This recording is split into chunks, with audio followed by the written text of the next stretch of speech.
விக்கிரவாண்டி இடைத்தேர்தலில் திமுக வேட்பாளர் அன்னியூர் சிவா தொடர்ந்து முன்னிலை. 7வது சுற்று வாக்கு எண்ணிக்கை நடைபெறக்கூடிய நிலையில் 44,780 வாக்குகள் பெற்றுள்ளார். விக்கிரவாண்டியில் வாக்கு எண்ணிக்கை நடைபெறக்கூடிய மையம் முன்பாக திமுகவினர் பட்டாசு வெடித்து கொண்டாட்டம்.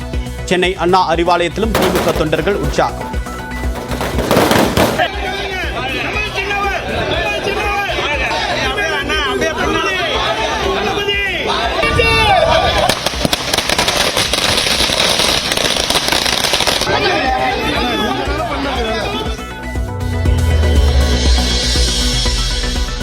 விக்கிரவாண்டி இடைத்தேர்தல் முடிவு திமுகவின் 3 ஆண்டு கால நேர்மையான ஆட்சிக்கு கிடைத்த வெற்றி. திமுக அமைப்பு செயலாளர் RS பாரதி பேட்டி.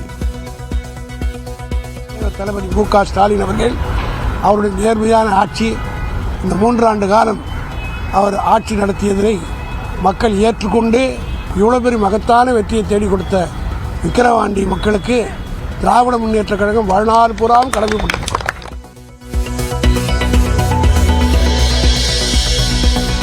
கற்கோட்டையான திமுக மீது யார் மோதினாலும் உடைந்து போவார்கள் என்று அமைச்சர் சேகர் பாபு பேட்டி. தனது உயரம் தெரியாமல் சீமான் பேசி வருவதாகவும் கடும் விமர்சனம். சீமானை பொறுத்தளவில் ஏதாவது காய்ஞ்ச மரத்தில் தான் கல்லடிப்படும், அதுபோல் அவர் தொடர்ந்து வாய்க்கொழுப்பெடுத்துக் கொண்டு பேசி வருகின்றார். அவருடைய உயரம் அவருக்கே தெரியவில்லை. அவர் கண்ணாடி கூண்டிலிருந்து கல்லெறிந்து கொண்டிருக்கின்றார். திராவிட முன்னேற்ற கழகம் கற்கோட்டை திரும்ப தாக்க வேண்டும் என்று நினைத்தால் அவர் தாங்க மாட்டார். பஞ்சாபின் ஜலந்தர் மேற்கு தொகுதி இடைத்தேர்தலில் ஆம் ஆத்மி வெற்றி. பாஜக வேட்பாளரை விட 37,325 வாக்குகள் அதிகம் பெற்றார் ஆம் ஆத்மியின் மொஹிந்தர் பகத்.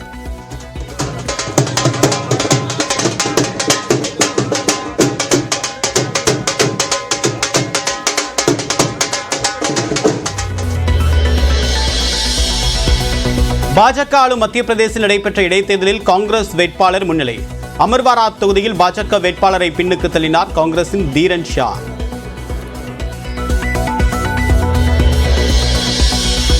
மக்களவைத் தேர்தல் தோல்வி தொடர்பாக EPS தலைமையில் 4வது நாளாக ஆலோசனை. சிதம்பரம், மதுரை தொகுதி அதிமுக நிர்வாகிகள் பங்கேற்பு.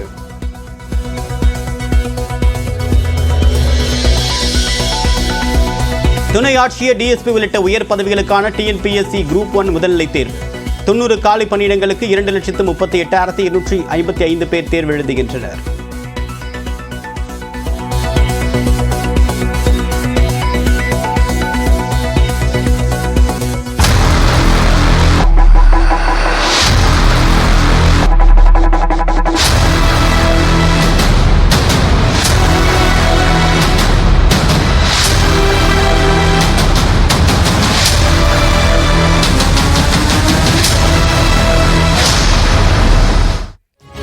விக்கிரவாண்டி இடைத்தேர்தலில் பதிவான வாக்குகள் தற்போது தொடர்ந்து எண்ணப்பட்டு வருகின்றன. களத்திலிருந்து நம்முடைய சிறப்பு செயலர் கோகுல், தற்போது வரைக்கும் எத்தனை சுற்று வாக்கு நிறைவடைந்திருக்கு? திமுக எவ்வளவு வாக்கு வித்தியாசத்தில் முன்னிலையில் இருக்கு?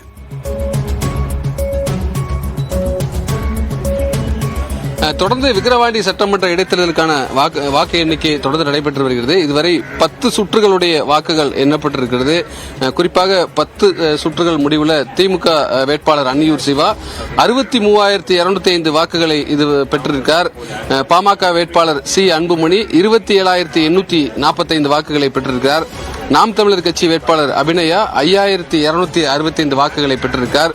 ஒட்டுமொத்தமாக 10 சுற்றுகள் முடிவில் திமுக வேட்பாளர் அன்னியூர் சிவா பாமக வேட்பாளரை விட 35,360 வாக்குகளை பெற்றிருக்கார்.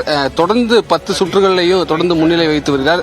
தபால் வாக்குகளுடைய எண்ணிக்கையும் நிறைவடைந்திருக்கிறது. தபால் வாக்குகளையும் திமுகவே முன்னிலை பெற்றிருக்கிறது. 11வது சுற்று வாக்கு எண்ணிக்கையானது நடைபெற்று வருகிறது. குறிப்பாக 10வது சுற்றின் போது ஒரு மின்னணு வாக்குப்பதிவு இயந்திரத்தில் கோளாறு ஏற்பட்டிருக்கிறது. அந்த கோளாறை சரி செய்யக்கூடிய பணியில தேர்தல் ஆணைய அதிகாரிகள் ஈடுபட்டு வர்றாங்க. தொடர்ந்து 11வது சுற்று வாக்கு எண்ணிக்கையும் நடைபெறுகிறது.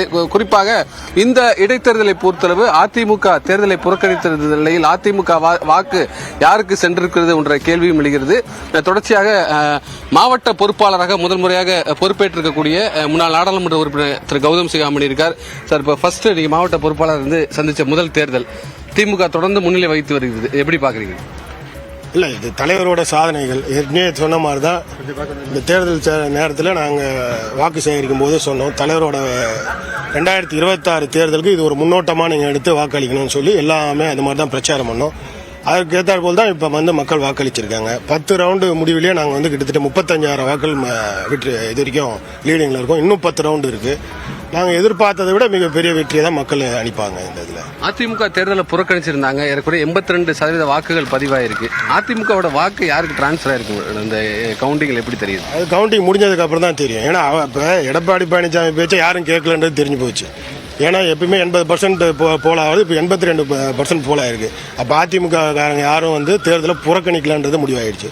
அவங்க யாருக்கு வாக்களிச்சிருக்காங்கன்றது இனிமேல் தான் பார்த்தா தான் தெரியும். பாமக தலைவர்கள் பல்வேறு விமர்சனங்களை பிரச்சாரத்தில் வச்சிருந்தாங்க. அதெல்லாம் அந்த பிரச்சாரத்தில் எடுபடலையா? இப்போ எப்படி அதோட முடிவுகள் எப்படி வந்து? ஆமாம், கண்டிப்பாக எடுபடல தான். அவங்க தேர்தலுக்கு மட்டும் தான் இந்த மாதிரி பேசுவாங்கன்னு மக்கள் நல்லா தெரியும். அதோட எடுத்துக்காட்டு தான் இப்போ இந்த அளவுக்கு வாக்கு வித்தியாசம். தற்பொழுது காணை ஒன்றியத்தில் தான் வாக்கு எண்ணிக்கை முதல்ல நடந்திருக்கிறது. குறிப்பாக காணை ஒன்றியத்தில் ஏறக்குறைய 36,000 வாக்குகளை திமுக வேட்பாளர் முன்னிலை பெற்றிருக்கார். ஏற்கனவே திமுகவுடைய வேட்பாளரான அன்னியூர் சிவாவுடைய சொந்த ஊரான அன்னியூரில் பல தகவலுக்கு நன்றி கோகுல். அடுத்ததாக நாம் தமிழர் கட்சியின் தலைமை ஒருங்கிணைப்பாளர் சீமான் செய்தியாளர் சந்தித்து வருகிறார். நேரலையில் பார்க்கலாம். பாருங்க, கந்த சஷ்டி கவசம் முதல்ல அதை எழுதினவர் மேலே தான் நீங்கள் நடவடிக்கை எடுக்கணும். SC ST ஆக்ட் போடணும். இது பாருங்க, கனகபூசை கொள்ளும் காலியோடு அனைவரும் விட்டாங்காரரும் மிகுவள பேய்களும் தண்டியக்காரரும் சண்டாளர்களும் என் பெயர் சொல்லவும் இடிவிழும் தோடிட என்று கந்த சஷ்டி கவசத்தில் வருது. இது ஒரு அர்த்தமற்றது. திடீர்னு எங்க சாதி வந்துச்சுன்ட்டு இவ்வளவு காலமா வலிக்கல. மேல் பாதியில் கோயிலுக்குள்ள போக விடாம பூட்டை பூட்டிட்டு சாவி எடுத்துட்டு போகும்போது உங்களுக்கு வலிக்கல. நீ எஸ்சி தானமான்னு பக்கத்தில் இருக்க பெண்ணை கேட்கும்போது வலிக்கல. நாங்கள்லாம் தாழ்த்தப்பட்டவர்களா எங்களை வெளியே நிற்க வைக்கிறீங்கன்னு அமைச்சு பெருமக்கள் பேசும்போதெல்லாம் உங்களுக்கு வலிக்கல. ஒரு நீதிபதி தாழ்த்தப்பட்டவன் நீதிபதி ஆனது அவன் தகுதியால வரல, இவங்க தான் அவங்க நீதிபதி ஆக்குனாங்க என்று IRS பாரதியெல்லாம் பேசுனது இருக்கு. நாங்கள் போட்ட பிச்சைன்னு இதில் யார் கேட்டது? நீங்கள் உட்கார்ந்துருக்க நாற்காலியெல்லாம் நாங்கள் போட்ட பிச்சைன்னு நீங்கள் யாரும் சொல்லலையே. திடீர்னு உங்களுக்கு இதயம் அப்படி காயப்பட்டுருது, புண்ணாகி போயிடுது. சண்டாளர்னு நாங்கள் என்ன பண்ண இருக்கிற பாட்டு கள்ளத்தனம் செய்யும் காதகன் கருணாநிதினு இருக்கிற பாட்டு நான் பாடல, என் தம்பி துரைமுருகனும் பாடல. அதை எழுதி வெளியிட்டது அதிமுக. அப்போல்லாம் எங்கே போய் படுத்துக்கிட்டு இருந்தீங்க? காதில் பஞ்சு வச்சு கவுந்து படுத்துக்கிட்டு இருந்தீங்களா? எங்கே போச்சு? ஏதோ அதிகாரத்தில் இருக்கிறவனா அப்படியே எங்களை அசிங்கப்படுத்தி நீங்க பண்ண அக்கிரமமா, நீங்க இந்த உங்களுக்கு வாக்கு செலுத்தி ஆழம் வச்ச இந்த மண்ணுக்கும் மக்களுக்கும் செய்த துரோகங்கள் பட்டியலிட்டு பேசலாமா? யார் என் கூட வருது? அங்கிருந்தா வந்திருக்கேன். நான் புதுசா படிச்சுட்டு வர வேண்டியதில்லை. நீங்க கற்றுக் கொடுத்ததெல்லாம் வாங்க தர்க்கம் செய்வோம். ஒரு பொது மேடை, நீங்க தான் நிறைய தொலைக்காட்சி வச்சிருக்கீங்க, வாங்க. உங்க வாடகை வாய்கள், உங்கள் வலையொலிகள், உங்களுக்கு ஆதரவாய்ங்கிற வாய்கள்லாம் எப்படி பேசுதுன்னு ஒரு தடவை நீங்க கேட்குறீங்களா? மாண்புமிகு சட்ட அமைச்சர் ஐயா ரகுபதி அவர்கள் அவங்க கட்சிக்கு ஆதரவா பேசுற வலையொலியாளர்கள் யூடியூபர்ஸ் அவங்க பேச்செல்லாம் கேட்குறாங்களா? அவங்க எங்களையெல்லாம் கேவலமா பேசும்போது உங்களுக்கு இனிக்குது. நாங்க பேசிட்டா அப்படியே நெஞ்செல்லாம் புண்ணாயிருது, காதல் அப்படியே ஈயத்த காய்ச்சி ஊத்துற மாதிரி உங்களுக்கு ஆயிடுது. எங்களை திட்டும்போது உங்களுக்கு தேன் வந்து பாயுது. எப்படி இது?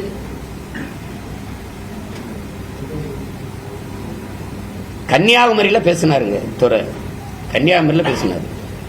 சீமான் பேசியதை நேரலையில் பார்த்தோம்.